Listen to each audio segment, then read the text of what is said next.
Исян Дуслар. Всем здравствуйте! Это канал Татарский вперед.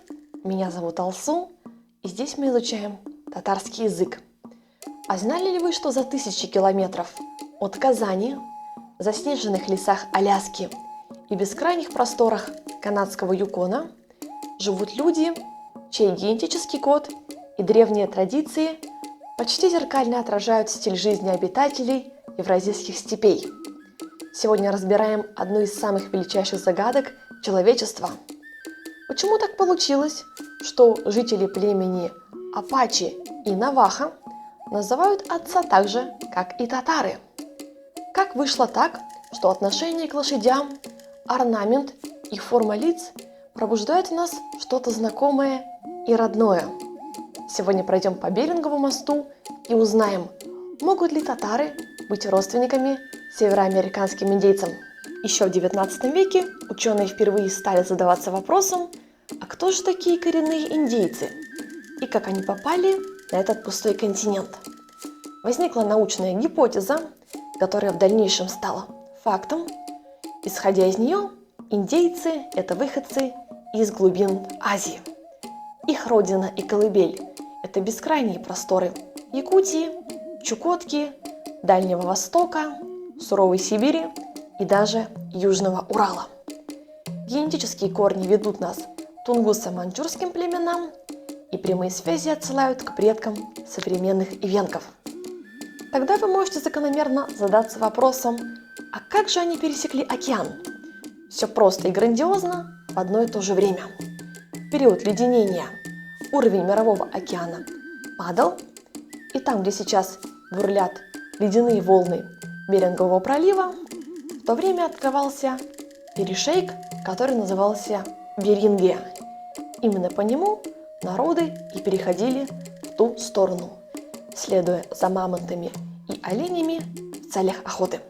Лучшие ученые ведущих университетов мира провели глубокий анализ гаплогрупп, и действительно по результатам предки современных индейцев оказались выходцами из Южной Сибири и предгорья Алтая. Но если генетические исследования могут быть неточные или неполные, то язык и культура врать не могут. Давайте посмотрим, как тюркские слова похожи на язык североамериканских индейцев. Итак, по-татарски слово «папа» – это «ота», а вот у индейцев Наваха слово звучит как «ате», у племени Сиу же «ате». Очень не похоже на случайность. По-татарски «мама» – это «она», у людей Наваха это слово «ама». По-татарски «я» – это «мин», а вот они говорят «ми». Такая ситуация со словом «ты». По-татарски «син», а они произносят как «ни». На татарском языке слово «камень» – это «таш», у североамериканских индейцев «се». Попробуйте быстро произнести эти два слова, и вы услышите что-то родственное. По-татарски слово это «сюз», «сюзе», а вот у племен Апачи это слово «бизе». Звучит очень и очень похоже.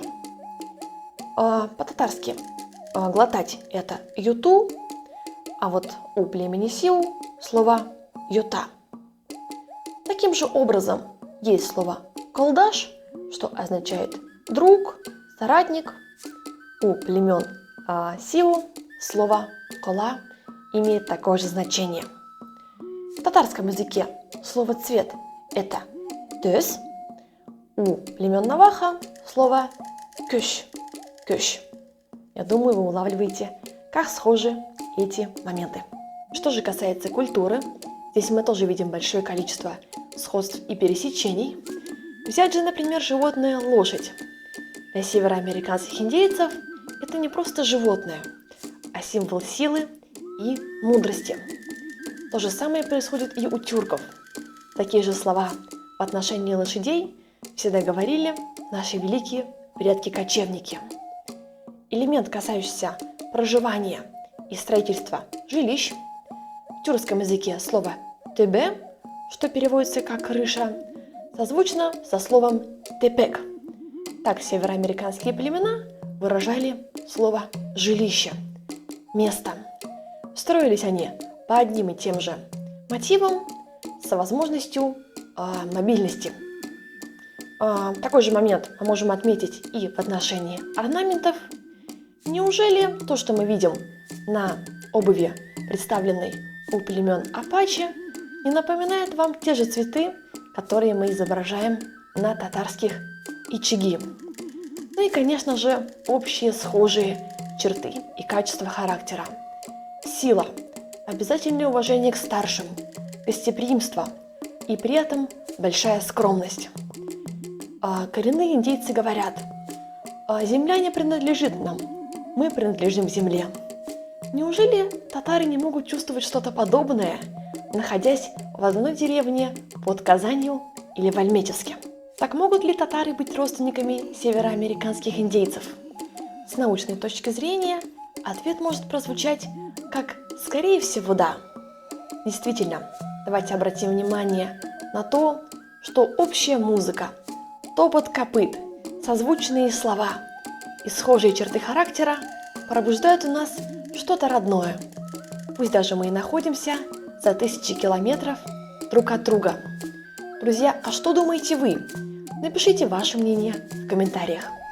Ну а мы продолжаем осваивать прекрасный татарский язык. Для всех начинающих к приобретению доступен мой видеокурс «Татарский язык с нуля», запись в наш воскресный языковой клуб, где мы говорим на разные темы, а также индивидуальные и парные занятия. Вся информация в комментариях. Барзда Унышлар. Всем удачи!